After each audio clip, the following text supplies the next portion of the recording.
నమస్కారం అన్న. చూసుకున్నట్లయితే ఎలా ఉంది సంవత్సర పరిపాలన? ఈరోజు జగన్మోహన్ రెడ్డి గారు సత్తెనపల్లి నియోజకవర్గంలో పర్యటనకు వెళ్ళబోతున్నారు. వాళ్ళ కార్యకర్త గత ఎలక్షన్స్లో ఓడిపోయిన కారణంగా పోలీసులు ఇబ్బంది పెట్టిన కారణంగా కానీ సూసైడ్ చేసుకున్నారు. పరామర్శకు వెళ్ళి రాబోవడానికి ఆంక్షలు పెట్టారు పోలీసులు. ఎందుకంటారు?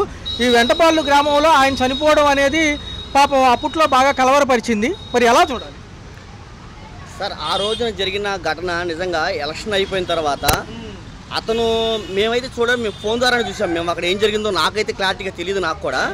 అయితే ఆ ఫోన్లో చూసినప్పుడు మాత్రం అతన్ని పోలీసు వాళ్ళు వేధించారని చెప్పేసి, ఆయన ఇలా చనిపోయారని చెప్పేసి మొన్న వాళ్ళ నాన్నగారు కూడా ఒక వీడియో తీశారు. వీడియో మాకు పంపించారు. మేము చూసాం ఆ వీడియో మొత్తం క్లియర్ కట్గా ఏం జరిగింది. అయితే ఆ తర్వాత ఇప్పుడు జగన్మోహన్ రెడ్డి గారు ఇప్పుడు ఆయన పర్యటన అని చెప్పేసి ఆయన బయలుదేరినప్పుడు అయితే వీళ్ళు ఎందుకని ఆంక్షలు పెట్టారన్నది ఇప్పటిదాకా మాకు తెలియదు. అయితే ఆంక్షలు పెట్టడం వలన వాళ్ళకే నష్టం. ఎందుకంటే జగన్మోహన్ రెడ్డి ఆయన పర్యటన ఆయన చేసుకుంటాడు, ఆయన వదిలేస్తేనే మంచిది. వీళ్ళు ఇలా ఆంక్షలు పెట్టుకోవడం వలన జనాల మధ్యలో ఇంకా చర్చ ఎక్కువ మొదలైద్ది. ఇంకా ఎందుకని అని చెప్పేసి ఆ మొదలవటం వలన టీడీపీకే నష్టం తప్ప లాభం అయితే ఏమీ లేదు. ఇంకోటి ఏంటంటే వీళ్ళు ఎందుకు భయపడుతున్నారు అంటే, మొన్న జరిగిన తెనాలి ఈ మీటింగ్లో కానీ అక్కడ జనాభాను కానీ మొన్న ఇక్కడ ఏదంటే ప్రాంతం అది పొదిలి ప్రాంతంలో ఉన్నదైతే 40,000 మంది, కానీ వచ్చింది 40 లక్ష మంది అంటే వచ్చింది. ఇది చూసామన్నా ప్రభుత్వం భయపడుతుందా అని నాకు వచ్చిన అలాగా. ఎందుకు భయపడుతుంది? వదిలేస్తే జగన్ పని జగన్ చేసుకుంటాడు, ఎవరి పని వాళ్ళు చేసుకుంటారు. అయినా మీకు భయం ఎందుకు? మీకు బలగం ఉంది. 164 సీట్లు మీకు వచ్చినాయి. పవన్ కళ్యాణ్ వాళ్ళు బనానే వ్యక్తి మీ పక్కనే ఉన్నాడు. మీకు మంచి సపోర్ట్ కూడా ఉంది. మీరు ఎందుకు భయపడుతున్నారు జగన్ కోసం? ఇది చూసుకున్నట్లయితే ఏదైతే అట్టహాసంగా ఈ యొక్క ప్రోగ్రామ్ను ముందే చెప్పినప్పటికీ కూడా సడన్గా ఆంక్షలు ఎందుకు? గతంలో పొదులకి లేని ఆంక్షలు, తెనాలికి లేని ఆంక్షలు ఇక్కడ ఎందుకు వచ్చాయి? ఎందుకు అడ్డుపడ్డం? ఎందుకు భయం వేస్తుందా? లేకపోతే ఏదన్నా కూటమి ప్రభుత్వానికి భయం పట్టుకుందా? సార్, భయం పట్టుకుందా అంటే నిజంగానే భయం పట్టుకుంటారు. ఎందుకంటే ఇంత మెజార్టీ ఎలా వచ్చిందో అసలు వాళ్ళకే అర్థం కావట్లా, ఇక్కడ ప్రజలకే మాకే అర్థం కావట్లా. అసలు అంత మెజార్టీ ఎలా వచ్చింది అసలు ఏం అర్థం కావట్లా. ఎందుకంటే మీరు చూసినప్పటికైతే ఇక్కడ ఇంచిపేటలో క్రైస్తవులు ఎక్కువ, ముస్లిమ్స్లు ఎక్కువ.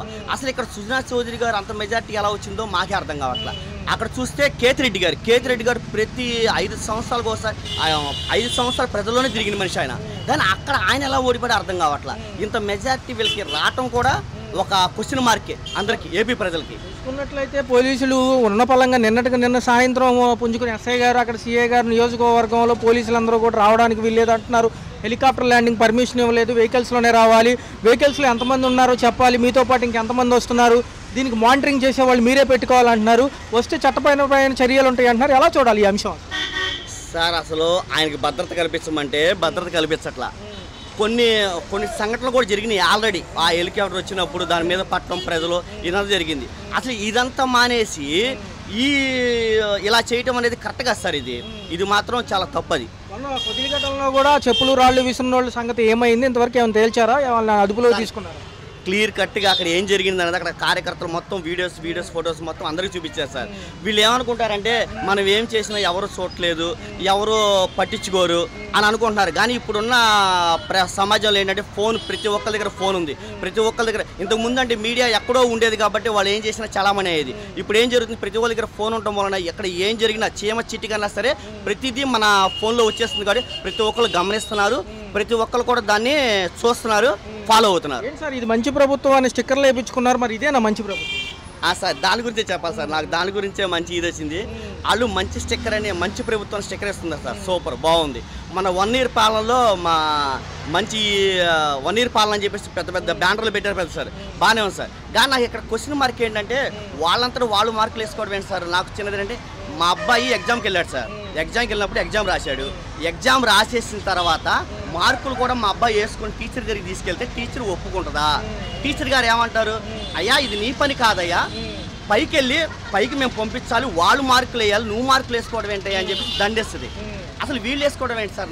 నాకు అర్థం కావట్లేదు. అంటే వీళ్ళు చెప్పే మెసేజ్ ఏంటో నాకు అర్థం కావట్లేదు. నాకు ఫైనల్గా చూసుకుంటే కుప్పం నియోజకవర్గంలో ఒక మహిళ డబ్బులు ఇవ్వాల్సి వచ్చిన పరిస్థితుల్లో, ఇవ్వలేని పరిస్థితుల్లో ఉన్న మహిళని చెట్టుకు కట్టేసి కొట్టారు. మరి సొంత నియోజకవర్గం అయిన చంద్రబాబు గారు ఏం చేశారు? హోంమంత్రి గారు కూడా ఏదో ఫోన్లో ఏదో సెల్ఫీ మాట్లాడినట్టే మాట్లాడారు తప్ప అక్కడ నిజమైన న్యాయం జరిగిందంటారా? మరి చూస్తే వైసీపీ వాళ్ళు మద్దతు ఇస్తున్నారు కదా సార్. హోంమంత్రి గారికి అసలు వాస్తవంగా అయితే ఆమెకి అసలు అధికారం ఉందా లేదని మా డౌట్ సార్. ఎందుకంటే ఇలాంటి ఒక ఘటనే కాదు సార్, తిరుపతిలో జరిగింది, మన సింహాచలంలో జరిగింది, ఎన్నో ఘటనలు ఎక్కడో జరుగుతూనే ఉన్నాయి. కానీ హోంమంత్రి అనిత గారు అసలు ఆమె స్పందించడం కానీ, ఆమె మాట్లాడటం కానీ, ఆ మాట తీరు కానీ, అసలు ఆమెకు హోదా ఉందా లేకపోతే ఆమెకు అలా నుంచోబెట్టి హోదా వేరే వాళ్ళు తీసుకున్నారా అనేది మాకైతే అనిపిస్తుంది సార్. ఎందుకంటే ఎక్కడ కూడా క్లియర్ కట్గా స్పందించి ఆ కుటుంబాన్ని ఆదుకోవడం కానీ, ఆ కుటుంబాన్ని ఒక ఇదిగా చేయడం కానీ ఎక్కడా లేదు సార్. అది 4 ఏళ్ళే భవిష్యత్తు ఉంది, తర్వాత వచ్చేది మన ప్రభుత్వమే. కార్యకర్తలు తట్టుకోండి, కేసులు పెట్టినా ఏం పెట్టినా మేము రాసుకుంటాం పుస్తకంలో, ఎవరొచ్చినా వదిలిపెట్టను అని జగన్ 2.0 కార్యకర్తకే పెద్దపీట అంటున్నారు. ఎలా చూడాలి? ఇంకా సమయం దగ్గర పడుతున్నట్టే, 1 సంవత్సరం పరిపాలన అయిపోయింది, దగ్గర చూసుకుంటే ఇంకా 4 ఏళ్ళే భవిష్యత్తు ఉంది. ఎలా ఉంది సార్? జనాలు అయితే ఇప్పటికే డిసైడ్ అయ్యారు సార్. ఈ ప్రభుత్వాన్ని గెలిపించిన తర్వాత ఎంతమంది ఎన్ని బాధలు పడుతున్నారో మాకు తెలుసు.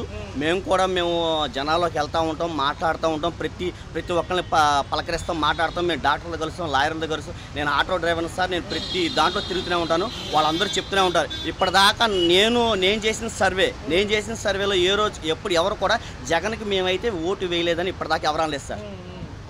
అది అండి. సంవత్సర పరిపాలన ఎలా ఉంది సార్? కూటమి ప్రభుత్వం వచ్చింది కాబట్టి ముగ్గురు కలిసి వచ్చారు. మొన్న 12కే సంవత్సరం అయింది. సంక్షేమ పథకాలు కూడా ఒక 3 అమలు అయినాయి. First time pension, next time gas బండ్లు, తోటిదేమో తల్లికి వందనం ఇచ్చారు. ఎలా అనిపిస్తుంది? మాకైతే జగన్ ప్రభుత్వం బాగుందండి. నాకు అంత డెవలప్మెంట్ ఉన్నట్టు ఏం కనిపించలా. అంటే రోడ్లు అంటే వేస్తున్నారు, అక్కడక్కడ వేస్తున్నారు, కానీ ఆల్ ఓవర్గా అభివృద్ధి శూన్యమే. ఊరినే ఈయన ఏదో హైటెక్ ముఖ్యమంత్రి అది ఇది హడావుడి చేశారు, కానీ ఏముండదు, ఏమి లేదు. ప్రభుత్వాలు ఏంటంటే ఏం చెప్పినా నిబద్ధతగా ఉండే, రూపాయి అప్పు చేసినా జనానికి వచ్చేది. అవును, నిజం. ఇప్పుడు జగన్ గారు ఉన్నారు, చెప్పిందైనా కరెక్ట్గా చేశాడుగా, కానీ జనాలు మరి ఎందుకో మరి యాక్సెప్ట్ చేయలేదు. చూద్దాం అనుకున్నారు. దురదృష్టం కాదు మన ఎగిలింది. అంటే అలాగని నేను జగన్ అమ్మానేం కాదు, జనాలు చెప్తున్నాను. అంటే సార్ అప్పుడంటే వాలంటీర్స్ ఉండేవాళ్ళు, ఏ అప్డేట్ కావాలన్నా ఇమీడియట్ సమాచారం ఉండేది. అవునవును, అదే అసలు ఎదుగుదల ఏం కనిపించట్లా. అసలు జనాల దగ్గరికి వచ్చి పరిపాలన వచ్చేసి సక్రమంగా ఉన్నట్టుకొని నాకేమనిపించలేదు. ధరలు ఎలా అనిపిస్తాయి సార్? మరి ధరలు అంటే వాళ్ళు ఎంతసేపు ఏంటంటే సెంట్రల్ గవర్నమెంట్ పెంచే ధరలకు కూడా స్టేట్ గవర్నమెంట్ మీద బ్లేమ్ వేశారు. మరి ఇప్పుడు మాత్రం వాళ్ళది మరి అదే ప్రొసీజర్ వాళ్ళు తగ్గించాలిగా. మరి స్టేట్ గవర్నమెంట్ తగ్గలేదు కదా. ఈరోజు చూసుకున్నట్లయితే ఓట్ల కోసం ఓట్ల కోసం ఊరిన స్టేట్ గవర్నమెంట్ పెంచేది ఏం లేదు. పెట్రోల్ ఉంది, స్టేట్ గవర్నమెంట్ సంబంధం ఉందా? ఉప్పులు పప్పులు ఉన్న స్టేట్ గవర్నమెంట్ సంబంధం ఉందా? అన్ని సెంట్రల్యే కదా.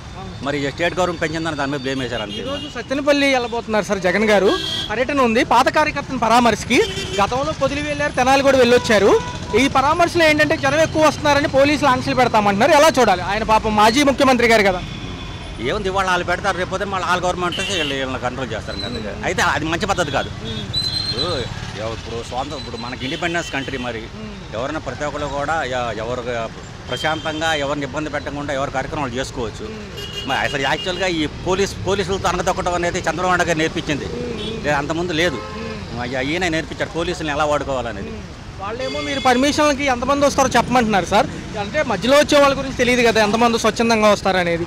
మరి చూసుకుంటే ఈ ఆంక్షలు ఎలా ఉండబోతున్నాయి? ఎందుకంటే ప్రతిదీ మేము కూడా బుక్లో రాసుకుంటున్నాం అంటున్నారు కదా. ఇప్పుడు అలా కాదు. ఇప్పుడు ఏంటంటే జనాల్లో ఈయన మళ్ళీ డెవలప్ అవ్వకూడదు, జనాల్లో వీళ్ళకి ఇతనికి పాపులారిటీ ఉంది, జనాల్ని ఇతను వద్దనుకుంటున్నారు అనే భావన జనాల్లో రావాలంటే జనాలు చూపెట్టకూడదు. ఎందుకు సార్ అడ్డుకట్ట? ఎందుకు? ఎలాగో మాజీ ప్రభుత్వాలకి ఇప్పుడు ఎలాగో స్కోప్ లేదు కదా, మళ్ళీ టైం ఉంది కదా ఎలక్షన్స్కి, ఎందుకు అడ్డుకోవడం? అంటే ఇప్పుడు నుంచి అనగదొక్కుతాయి, కానీ అప్పటికి పూర్తిగా అణిగిపోతాడని బలవాన్. అంతే. ఇప్పుడు నుంచి కంట్రోల్ చేసుకుంటే ఆ రోజుకి మొత్తం అణిగిపోతారనే ఉద్దేశం. అందుకే పరామర్శకే కదా నాగమల్లేశ్వరరావు అనే వ్యక్తి పాపం చనిపోయారు ఎలక్షన్స్ నిమిత్తం. అప్పుడు ఓటింగ్ సమయంలో ఓడిపోయిన సంగతి తెలిసి ఆయన ఏదో పర్సనల్గా కొంచెం ఇబ్బందులు ఉండి కూడా సూసైడ్ చేసుకున్నారు. ఎందుకంటే ఎలక్షన్ కౌంటింగ్ ముందు పోలీస్ స్టేషన్లో పెట్టడం జరిగింది ఆయన. సో ఈ ఇబ్బందులన్నీ తాళలేక ఆయన చనిపోవడం, పాప వాళ్ళ కుటుంబాన్ని పరామర్శిస్తానికి వెళ్తున్నారు. అది మంచి పనేగా. ఇప్పుడు ఒక కార్యకర్త చనిపోయినప్పుడు ఒక లీడర్గా చేయాల్సిన పని వాళ్ళ ఓదార్పు ఇవ్వాలి కదా. మరి ఓదార్పు మంచి పని, మరి ఆ ఓదార్పును అడ్డుకుంటున్నారని మనం చేయగలిగినారు. ఇక ప్రభుత్వాన్ని ఇక వాళ్ళకి వదిలేయాలి, ఆ విఘ్నతను వాళ్ళకి వదిలేయాలి. ఖచ్చితంగా అడ్డుకుంటారంటారు. ఆల్రెడీ బయలుదేరారు సార్ ఇందాక. దాని గురించి నా పాలిటిక్స్ పెద్దగా పట్టించుకున్నారు. ఆ పార్టీ ఈ పార్టీ అని కాదు, జనరల్ చెప్తున్నారు అండి. చూసుకున్నట్లయితే సంవత్సర పరిపాలన జూన్ 12తో పూర్తయింది. దాంతోపాటు మాజీ ముఖ్యమంత్రి గారు ఈరోజు 18వ తారీఖు జూన్ 18 వెళ్ళబోతున్నారు. సత్తెనపల్లి నియోజకవర్గం ఎలా అనిపిస్తుంది? అక్కడ పాత కార్యకర్త చనిపోవడం జరిగింది, కొన్ని ఇబ్బందులు పెట్టారు టీడీపీ ప్రభుత్వాలు అంటున్నాయి. అక్కడ ఉన్న మాజీ ఎమ్మెల్యే రికార్డింగ్ న్యాస్ వేసుకుని రోడ్డు మీద తిరగమని చెప్తున్నాను. సార్ కార్యకర్తను పరామర్శించడానికి పర్మిషన్ లేదు, పొదిలి వెళ్ళి వచ్చినప్పటి నుంచి సెక్యూరిటీ ఇవ్వలేమని పోలీసు వాళ్ళు అంటున్నారు. అవును, కావాలనే అక్కడ అల్లరి చేస్తున్నారు, ట్రాఫిక్ జామ్ చేస్తున్నారు, ప్రజలు ఇబ్బంది పెడుతున్నారు. అంటే ఆయన మీద రాళ్ళు కానీ చెప్పులు కానీ వేశారు కాబట్టి పోలీసు వాళ్ళు అంటున్నారు. మీరు క్లారిటీ ఇవ్వండి ఎంతమంది వస్తారో. ఇప్పుడు మనకి ఏ ఆంధ్ర మూమెంట్లో సోడా బుట్లు గుళ్ళు పిన్నులు వేశారు కదా, ఆ పిన్నులు లోడ్ చేసి కొడితే దెబ్బకి మీటింగ్లు పెట్టరు. కార్యకర్తను కలిసేదే ఎంతమంది వస్తారో చెప్పలేము, ఎందుకంటే స్వచ్ఛందంగా వచ్చే వాళ్ళు లెక్క తెలియదు అంటున్నారు వీళ్ళు. ఇప్పుడు వైసీపీ అసలు వచ్చేవాళ్ళు జనం కరువు అయిపోయారు. వాళ్ళకి బెల్లం పెట్టినా కూడా ఈగలు రావట్లేదు, అలాగే జనం మీటింగ్ పెట్టిన జనం రావట్లేదు. గతంలో గెలుపు సమయంలో ఎలక్షన్ రిజల్ట్ రాగానే ఇబ్బందులకు గురి చేసి అరెస్ట్ చేశారు నాగమల్లేశ్వరరావు అనే వ్యక్తిని అంటున్నారు. చెప్పాను సార్, వాళ్ళు పాతాళలోకం వెళ్ళిపోయారు 100 కిలోమీటర్ల లోపలికి. వాళ్ళు బయట రావాలంటే 100 సంవత్సరాలు పడుతుంది. ఈ లోపు వాళ్ళు ఉండరు, చచ్చిపోతారు. మరి ఏం సార్ ఈరోజు అడ్డుకుంటామంటున్నారు పోలీసులు, అడ్డుకున్నా మేము వెళ్ళేదే నడుచుకుంటా అయినా అంటున్నారు. ఆ పోలీసులే కదా నువ్వు ఒప్పించి అంత జనాలు కొట్టించావు, ఆ పోలీసులే నిన్ను కొట్టడం రెడీగా అవుతున్నారు కదా. మీడియా ముఖంగా పోలీసు వాళ్ళు క్లారిటీ ఇవ్వమన్నారు సార్, ఇవ్వలేమంటున్నారు వీళ్ళు. ఎవరెవరు అనేది సిఐ గారు ఎస్ఐ గారు కూడా అక్కడ నియోజకవర్గంలో అడిగారు, ఎంతమంది వస్తే అంతమందికే ప్రొటెక్షన్ ఇస్తాం కానీ విగ్రహావిష్కరణ ఉందన్నారు, ర్యాలీ ఉందని చెప్పలేదు. అవును, ఒకటి పెట్టి ఒకటని చెప్పి ఇంకో దానికి వస్తుంటాయి జనాలు, భోజనాలు పెడతా ఉంటాయి, జనం వచ్చేస్తారు కదా. అప్పుడు ఏం చేస్తాం మనం, దాన్ని మనం కంట్రోల్ చేయలేము. సార్ కుప్పంలో ఘటన ఎలా అనిపించింది? మహిళని చెట్టుకు కట్టేసి అప్పు ఇవ్వాలని చెప్పారు కదా, హోంమంత్రి గారు కూడా పాపం ఎమ్మటిని స్పందించారంటున్నారు. దాని గురించి సీఎం చంద్రబాబు నాయుడు ఇమీడియట్గా యాక్షన్ తీసుకుని వాళ్ళని అరెస్ట్ చేసి లోపల పెట్టకపోవడం జరిగింది. ఎలా ఉంటుంది సార్ ఈరోజు పర్యటనలో ఏదైనా గందరగోళం చోటు చేసుకుంటారు? పర్యటన జరగదు కూడా నా ఉద్దేశం. అడ్డుకుంటారా పోలీసులు ఖచ్చితంగా? బ్రహ్మాండంగా. Right sir, thank you. పరిపాలన ఎలా అనిపిస్తుంది? మీరు గమనించిన అంశాలు ఏ ఫాస్ట్గా వెళ్తారు, ఏ స్లోగా వెళ్తారు? అన్నీ బాగానే ఉన్నాయి.